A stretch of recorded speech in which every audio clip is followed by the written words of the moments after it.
Shortly after celebrating the new year of 2022, I completed my dream spec Roadster. 5 months later, that car, which I've owned for about 8 years, burned out. I had driven it an hour before the fire, and it was just like any other day. While several investigators made attempts to find the cause, ultimately there was nothing that could be determined. I have owned, road tripped, and raced this car for a long time, and I'm thankful it looked out for me after all these years. It was one of the most reliable cars of any of my family members or friends.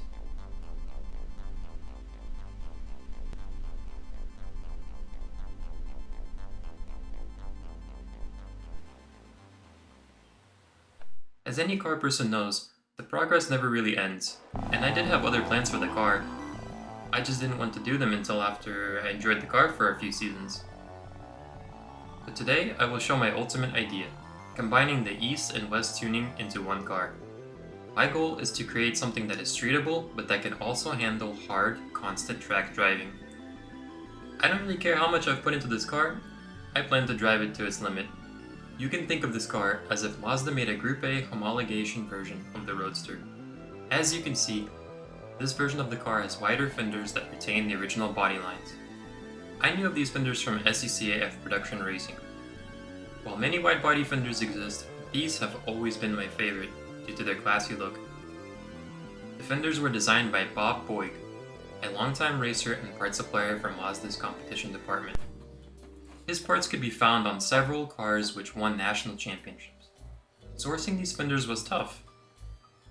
While I did find a place to get them, the contact was spotty and I ultimately couldn't secure them from him. Now, if you know anything about Mazda and SCCA, you will know about Jesse Prather.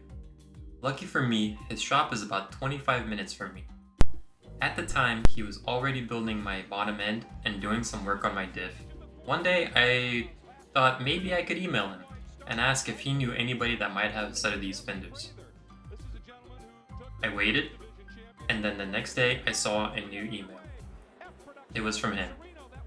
He replied that he had a full set of fenders and he would be willing to part with them. This was of course very exciting news for me and brought a great sense of relief that I would at last attain them. However, I did not know what I was in store for.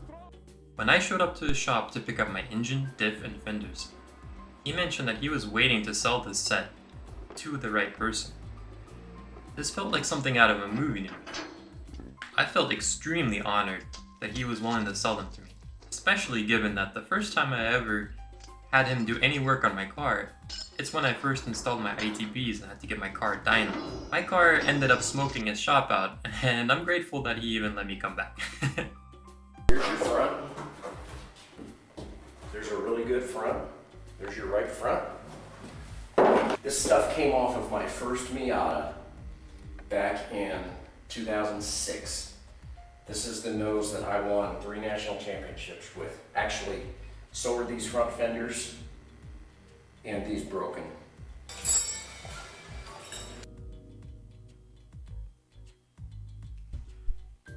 Now, I have to give a huge thank you for Jesse for helping me obtain the things that I need to see this new version of the car come to life. Another huge influence on this car was the Nogami Project GT300 Roadster. This is an iconic rotary car, which featured a big Kaido racer style wing.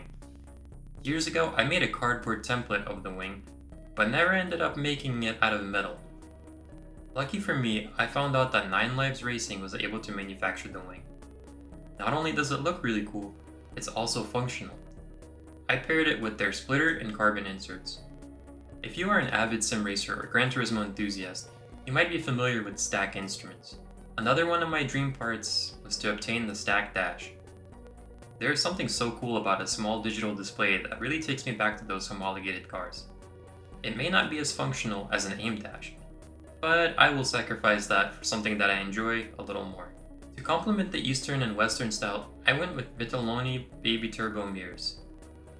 These can be found on several 80s European supercars. Again, I believe it really adds that specialized look I'm going for. To back up the looks of this car is my new ITB engine. This is the same engine that was in my burned car. It was flooded through the velocity stacks with firefighting foam and rusted on the inside. It was absolutely destroyed. Now it's bored out, deck, and refreshed. I wanted to have some part in completing this engine, so while Jesse assembled my bottom end, I assembled the head and rebuilt the ITBs. Overall, this new car has taken me quite a while to source, assemble, and build. A good car takes time to build, and I believe one should stick to their plans and see them through. Often people will buy something and sell it within a few months or when they encounter extreme frustration or whatever it may be, which is perfectly fine and to each their own, but there were plenty of times where I absolutely hated Roadsters and I wanted nothing to do with them. Furthermore, losing my car in 20 minutes after owning it for such a long time was a huge blow. However, I feel that it pays to stick to one platform and learn to love it. When you stick to one thing, you get really good at developing that one thing. If you keep moving on to other stuff, I feel like there is no deeper progression that can be achieved. I hope you enjoyed this look at this car and that you will stick around to see the final product. If you did, if you could like the video and subscribe to the channel, I would really appreciate it.